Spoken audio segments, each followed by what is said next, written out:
ఈ నెల 24తో Ukraine Russia యుద్ధానికి 3 ఏళ్లు పూర్తవుతాయి. ట్రంప్ ఎంట్రీతో ఈ సుదీర్ఘ యుద్ధానికి ముగింపు పడుతుందని చాలా దేశాలు నమ్ముతున్నాయి. కానీ ప్రస్తుత పరిణామాలు మాత్రం యుద్ధం ముగింపు మాట దేవుడెరుగు మరింత ఉధృతం కాబోతుంది అన్న సంకేతాలే ఇస్తూ ఉన్నాయి. దీనికి ఉక్రెయిన్ ప్రెసిడెంట్ జెలెన్స్కీ చేసిన వ్యాఖ్యలే ఉదాహరణ. అమెరికా మద్దతు లేకుండా పుతిన్ను ఆపడం ఇంపాసిబుల్ అన్న జెలెన్స్కీ యూరోపియన్ ఆర్మీ అన్న బలమైన పదాన్ని ఉపయోగించారు. ఆ ప్రతిపాదనే ఉక్రెయిన్ వార్ జోన్లో అణు ప్రకంపనలు రేపుతూ ఉంది. ఇంతకు సౌదీలో సింగిల్ సిట్టింగ్లో యుద్ధానికి ఎండ్ కార్డ్ వేస్తానని ట్రంప్ ప్రకటించిన వేళ జెలెన్స్కీ యూరోపియన్ దేశాలను ఎందుకు రెచ్చగొడుతున్నాడు? ఈ పరిణామాలు యుద్ధ భూమిలో ఎలాంటి ప్రకంపనలు సృష్టించనున్నాయి?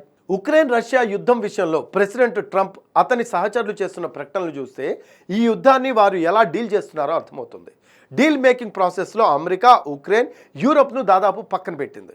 ఈ నేపథ్యంలో ప్రెసిడెంట్ జెలెన్స్కీ కొత్త పాట పాడుతున్నాడు. ఇప్పటికే తన పిల్ల చేష్టలతో యూరోప్ను యుద్ధంలోకి లాగిన ఆయన రష్యాపై వార్ కంటిన్యూ చేసేందుకు కొత్త ఎత్తును వేశాడు. ఇటీవల మ్యూనిచ్లో జరిగిన భద్రతా సదస్సులో యూరోపియన్ యూనియన్ ముందు ఎవ్వరూ ఊహించని ప్రతిపాదన పెట్టారు. యూరోప్, అమెరికా మధ్య ఉన్న చిరకాల బంధం ముగింపు దశకు చేరుకుందని, ఈ విషయాన్ని యూరోప్ అర్థం చేసుకోవాలని అమెరికా ఉపాధ్యక్షుడు జేడీ వాన్స్ చేసిన వ్యాఖ్యలను ఈ సదస్సుల్లో జెలెన్స్కీ గుర్తు చేశారు. ఈ నేపథ్యంలో ఆయన కొత్త ప్రతిపాదన చేశారు. రష్యాతో యూరోప్కు కూడా ప్రమాదం పొంచి ఉందని, యూరోప్ ఇప్పటికైనా మేల్కొని సొంతంగా సైన్యాన్ని సిద్ధం చేసుకోవాలి అనేది జెలెన్స్కీ ప్రతిపాదన. అంతేకాదు, గతంలోలా యూరోప్కు అమెరికా అండగా నిలవదని, త్వరలో యూరోప్పై రష్యా దాడి చేసే అవకాశం కూడా ఉందన్నారు.